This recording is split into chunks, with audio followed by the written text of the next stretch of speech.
My name is Midori Samson, and I live and work in Kansas City in the United States. I right now work as a professor in a school of music at a university, teaching the bassoon, and I've primarily been trained as a classical bassoonist, an orchestral bassoonist. I'm also training as a therapist, specializing in trauma and supporting people in healing trauma.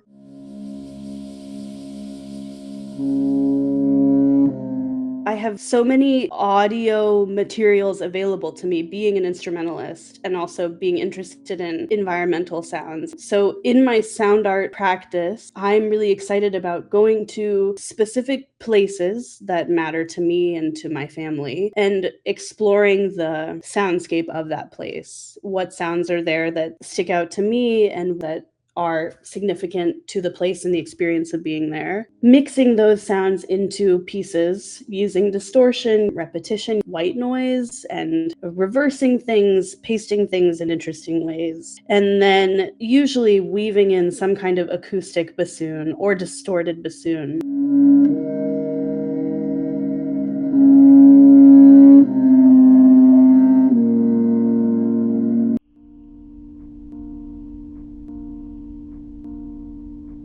Lately, I've been exploring my own identity as Japanese American person, Filipino American person, granddaughter of immigrants, granddaughter of people who experienced war and separation and marginalization, oppression. And that has meant taking pilgrimages to the places where they experienced trauma and were resilient. For example, going to Hiroshima, to ground zero of the atomic bomb, and exploring the sounds of that place, mixing them into tracks that represent the soundscape of that place and represent my ancestors and my own experience being there. So I use concepts from autoethnography, where I'm using my own experience in a place to describe larger phenomenon, and I'm using the sensory experience of being there to make art and to understand what my people went through there.